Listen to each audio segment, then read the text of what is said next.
Welcome to my office. I'm Keith Catfish Sutton. I've been a writer and editor for more than 30 years now.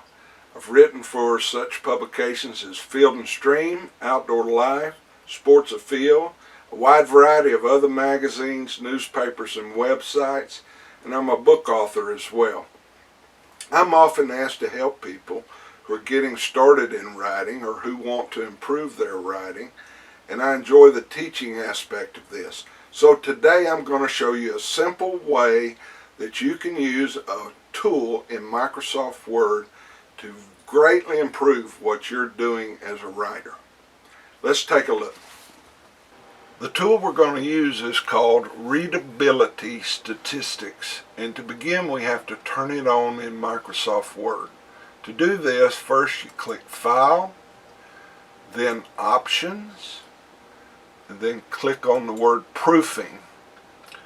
Then if you'll look down here at the bottom, you'll see a little box that says Show Readability Statistics.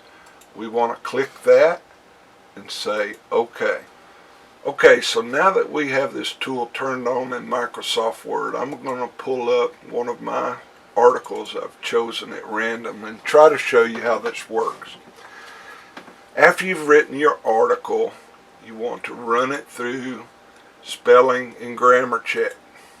And we're going to do that very quickly here because this is not the part of this that we're concerned with right now. When you get done doing the grammar check, you'll see a little box here that says Readability Statistics. This will tell you how many words are in your article and a variety of other stuff, but what we're concerned about is readability. These are the three things we're going to try to improve on as we edit our story before we send it to the editor. Passive sentences. The basics here are you want to keep this number pretty low. If you can get 10% or less passive sentences in your story, then you're doing really well. Flesch reading ease gives you a score from 1 to 100.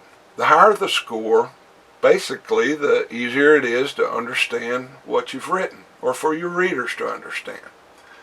Then the third thing is Flesch-Kincaid Grade Level. This is really the equivalent of a school grade level. So this article here is rated 8.2. That means this story reads at an 8th grade level. That's pretty good, but we can improve on that. In fact, we can probably improve on most of this. To improve, for example, on a grade level, we want to shoot for a lower grade level. Now, why would we want to do that? Well, first of all, a lot of us have a tendency when we're writing to try to write like we're really smart. And we use complex words, long sentences. Those things will make this grade level higher. What this is scoring on is basically how many syllables and letters are in a word, and also how many words are in a sentence. So we want to try to get this lower so it's not so complex. We want to get the complexity out of our writing, make it nice and simple so anybody who reads this can understand it. So we're going to try to shoot for about a 6th grade level on most of the stories we write. That's my goal on everything I write, is to produce a story that's no higher than 6th grade level. The best writers tend to write the simplest, and one of my favorite writers is Ernest Hemingway. So I pulled up some text from one of his stories on the internet. We're going to take a look at it. The Snows of Kilimanjaro. I've already run this through the spelling and grammar check, so you don't have to see all that. What we're going to do is run it through and check the readability statistics. Again, you go to Review, Spelling and Grammar. After it checks the spelling and grammar, you get your readability statistics. And wow, look at Hemingway. He's only got 1% passive writing. He's got a very high reading ease score, 87.2. And he's got a very low grade level. He's writing at a 4th grade level in this story. And chances are pretty good if you ran other Hemingway stories through, you'd see they're written at a very low grade level too. So we want to be like Ernest Hemingway, right? So we're going to try to show you how you can get better scores on the articles you write after you've done the first draft and go back to edit them. This is just an article, something I've written about Catfish Vision. That's where I got my Catfish nickname. So let's run it through and let's see what kind of score I get on this again. Run it through spelling and grammar check. That's already been done. We've got 4% on passive sentences, 59.3 on reading ease, and an 8th grade level. Let's see if we can improve that some. So basically what this is checking is for big words, long sentences, and if we can shorten some of those down as we do our self-editing, we can probably improve on that score. So let's look through here. There's a big word, disfigurement. That's 4 syllables. What could we use instead? What I like to do, here's another tool you can use in Word. Highlight the word, right click, and look for a synonym. Instead of disfigurement, let's change this to defect. We just eliminated 2 syllables. This sentence is pretty short. We got sort of a mixture here of a little bit longer and shorter sentences. You want a mixture probably, but let's see what else we could do. It fought powerfully.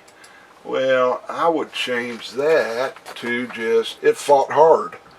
And we've changed that from 4 syllables back to 1. Okay? Let's look and see if we can shorten up any sentences. For example, here's a very long sentence. It runs more than 2 lines. In muddy water, for example, vision may be so limited the catfish must rely totally on other sensory elements. Can we do something to shorten that up? Let's say in muddy water, for example, vision may be limited. Okay, so we're going to put the period right there and shorten this big long sentence and make it maybe 2 sentences. Catfish must rely, let's take out the word totally. That's kind of an extra word there we don't need, and it's got 3 syllables. Catfish must rely on other sensory elements. Let's just say instead of sensory elements, let's just call those senses. That'll really shorten that down a lot.